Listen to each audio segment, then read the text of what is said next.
Next question is from JK, who says, we hear a lot in the current era about how the quality of the racing and followability of the cars. That's a very 2020s phrase, isn't it? JK goes on to say, were these discussions equally prevalent in the V10 era? And as the nostalgists would have us believe, was the racing indeed better back then?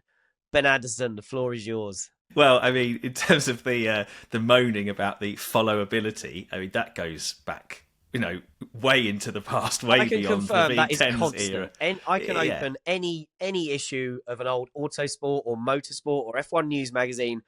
Every couple of weeks, there's a story about how dirty air is evil and they need to change the rules because the cars can't follow closely enough. All that. So yes, did we hear about that all the time in the V10 era? Yes. Yes, we did. What about the quality of the racing? What do you think? Was it actually that good in the V10 era?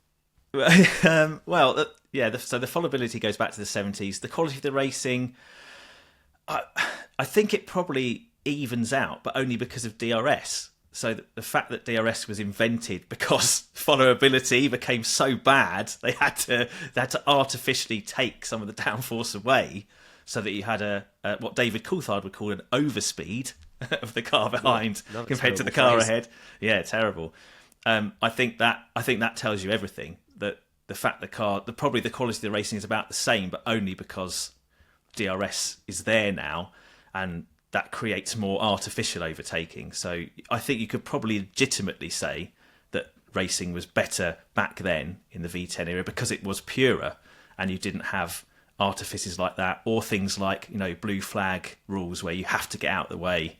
It was part of the art of racing was using the traffic either to your advantage or getting screwed over by it. So yeah, I would say it was more genuine, certainly. I think part of the problem is as well, though, is it depends on how you define the quality of racing. Now, in this question, it's kind of the wheel-to-wheel stuff, isn't it? But obviously you have far, far, far bigger disparities in performance across the field and from car to car in that period as well. And there's a little bit more variability of tyre choice. Now you've just got a few there's 3 compounds to choose from. So everything's kind of been condensed. So things are really close. And obviously, when things are really close and you don't have variables, you get less swapping around of positions. Plus, teams and drivers are better at driving around at kind of the sort of pace they should be. So you don't get so much coming and going of pace in races. So it wasn't the tyre management in the same way, though, was there? So I think, from the point of view of go slow racing that we've had in the sort of modern Pirelli era, you could make a case that in the V10 era you had, obviously refuelling, so people were going flat out for parts of it. But even before then, you didn't have the turbo fuel management bit. That was gone. So it was probably, again, more genuine, or at least more authentic than what we've kind of had in the modern era. I think it was definitely less aggressive. We did an episode on Spa 95, didn't we, Glenn, where we were talking about Schumacher bullying Damon Hill, and you watch that through a modern lens and you think, well, there's absolutely nothing to see. It, yeah. But at the time, that was a massive controversy. So I think the racing was tamer, but I do think it was probably more authentic.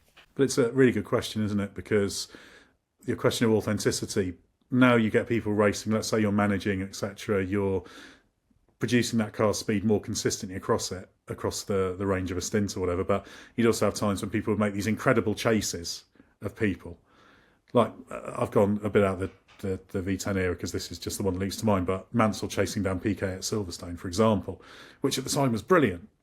But there wasn't sort of that on the outside, the view of, he's got the new tyres, so in 15 laps' time he's due to catch him, which you have now. Whereas now you get these races where you get maybe someone takes the extra pit stop and chases down and passes, and there's almost a sense of inevitability to it because of that.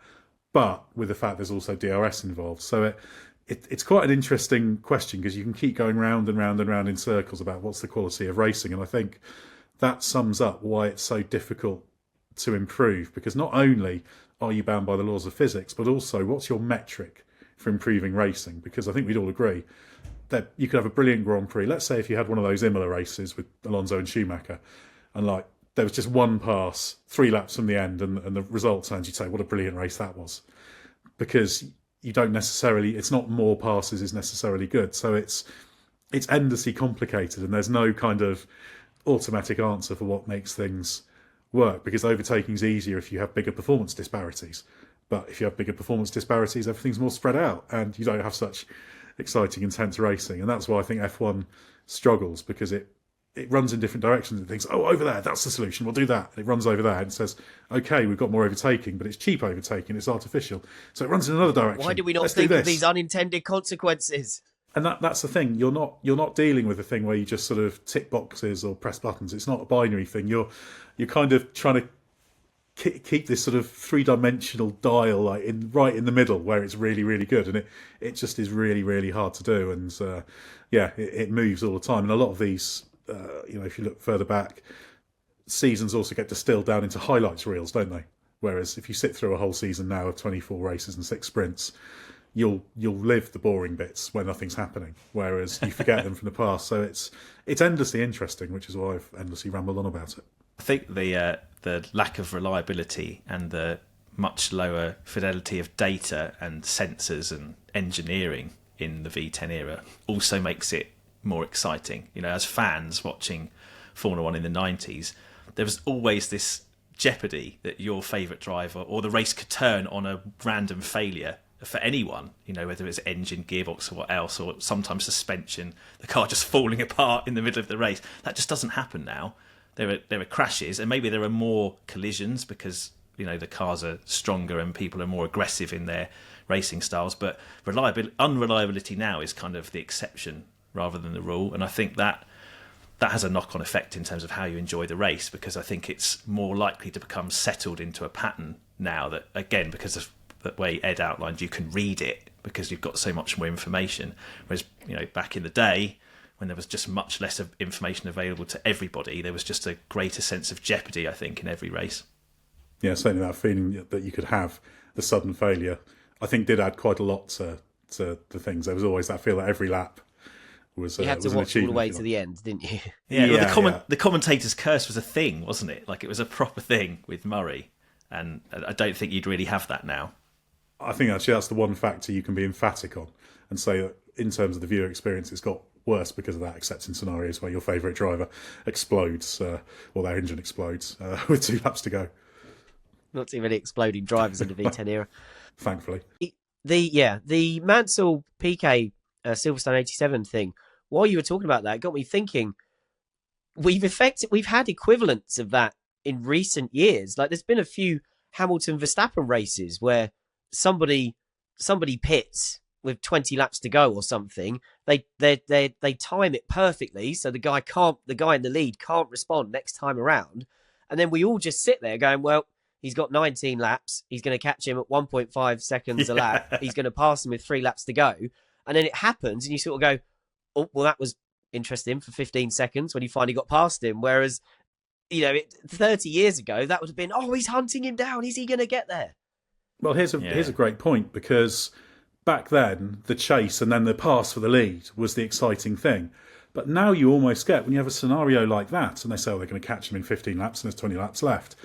But actually, the races that are more exciting in that regard are the ones where the one who's got track position just stays out of reach. So it's almost completely flipped the script.